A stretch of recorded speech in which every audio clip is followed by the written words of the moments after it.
We have very good news on the war front. Namely, they are absolutely being destroyed. Iran is being absolutely decimated. That's all I can say. But we're going to be in very good shape. You see what's happening.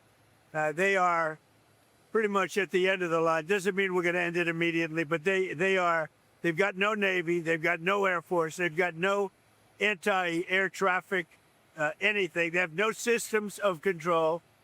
We're just riding free range over that country. Most people say it's already been won. It's just a question of when. When do we stop? We don't want to let it regrow. And ideally would like to see somebody in there that knows what they're doing. In other words, they could build a country. That's President Trump on Operation Epic Fury and how it's taken out nearly all of the Iranian regime's military infrastructure.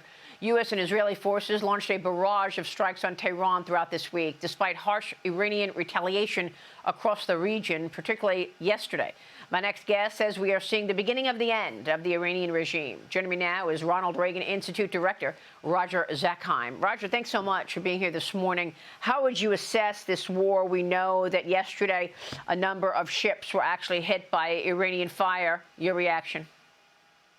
Well, I think that's to be expected. Our campaign planners and Central Command known that this was an area of vulnerability. I think overall, the president has it right. This has gone very successfully. It was not something that was going to be done in a matter of days, but weeks to degrade all of the capability of the Iranian military.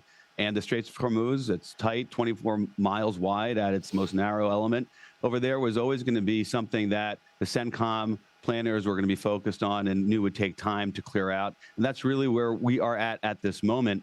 But what we are going to see here, and the reason why I think it's the beginning of the end of the regime, is it's been degraded, as the president said, and we're going to exchange really short-term instability for long-term stability. And that's the sort of thing that's really going to benefit the U.S. economic security and, of course, our national security. Absolutely. And the president is aligned with that thinking when it comes to releasing oil as well. The president yesterday reversed course. He said he will, in fact, draw down 172 million barrels of oil from the Strategic Petroleum Reserve to help lower the price of oil, with a promise to fill it back up quickly. The International Energy Agency also going to release 400 million barrels of oil, the most ever, from its emergency reserves, as Iran is trying to fearmonger, warning that oil prices could go up to $200 a barrel as it fires back on merchant ships. Your reaction to the president's moves here on releasing the SPR oil? Yeah, a couple of things. One, President Trump holds the keys here. I mean, this is a regime that is crumbling. It's on the verge of collapse.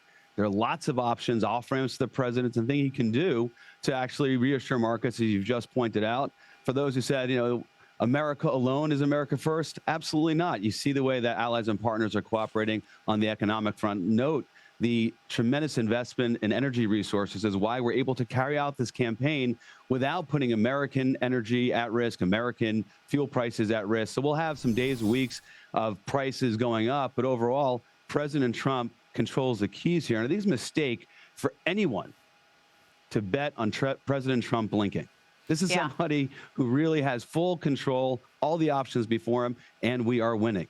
Yeah, no doubt. And General Jack Keane joined me this week, four-star general, obviously a former leader in the Army. And he made such an important point, I thought. It really struck me. Watch what he said. Watch. Oil prices have gone up. Heck, oil prices went up when Putin invaded Ukraine. It went up to $143, right, and it's sitting at $90 now. I mean, are we really saying that we cannot accept several weeks of oil prices maybe being higher than what they should be to take Iran off the map as a predator in the Middle East for decades to come? Is that what we're really saying? That we're so preoccupied with that we're not willing to make that kind of a sacrifice here? I think not. I mean, I think we got to open our eyes, get a little clear-eyed about what is really happening here. And if we fall prey to walking away on this prematurely over oil prices, we've just given Iran a win. So here's where we are, Roger.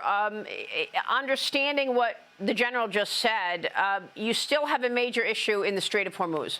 U.S. Central Command urging civilians to avoid ports along the strait, writing that the Iranian regime is using civilian ports along the Strait of Hormuz to conduct military operations that threaten international shipping. Civilian ports used for military purposes lose protected status and become legitimate military targets under international law. So, Roger, what else can be done to secure the Strait of Hormuz so that these tankers are not afraid to travel through?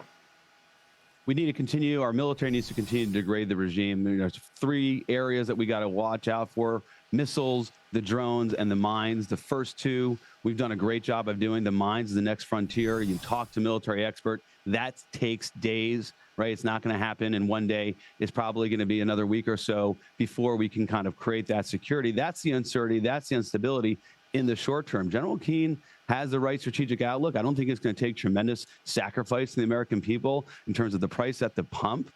But the long-term stability is something the market should really be interested in, because we get this right, we're going to go ahead and secure a passage of economic commerce here that the world relies upon. You know, U.S. has energy dominance, but the world overall, because 20% of energy goes through the Strait of Hormuz, really needs this. And so it's worthy investment for the next couple of week or so to go ahead and get this cleared out in the fashion that CENTCOM has described. And then we'll go ahead and realize a long-term stability, one that, as you know, we haven't seen for decades. I mean, this is 40 plus years in the making. Yeah, but Roger, the Reagan Institute just recently released this National Security Innovation-Based report card. And your institute gave America's defense modernization a D. You gave innovation leadership a B+.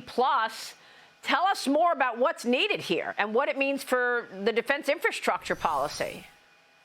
Well, thanks for raising it. And actually, your previous segment talking about the defense supplemental is a big part of it. The reason why modernization gets that low grade, and it's parity from the previous years, is because we're at this moment where we have a lot of energy from our innovators, from our industrial base. They're ready to get going, but we haven't seen the output yet. So the input here is quite positive. You saw that grade on customer clarity had a huge jump. President Trump has talked about a $1.5 trillion budget. That's essential to get there. We've seen some other initiatives coming from the Pentagon. Secretary Hicks has talked about drone dominance. We know that's essential. If you weren't convinced before this conflict, you should be now after seeing what's playing out in the Persian Gulf. But the U.S. is not leading with drone dominance in Operation Epic Fury. It's doing it with our amazing but conventional military capabilities. That's where we need to get to next. We haven't seen that production yet, Maria. Once we do, you'll see that defense modernization grade go up, and I hope we'll see that in 12 months.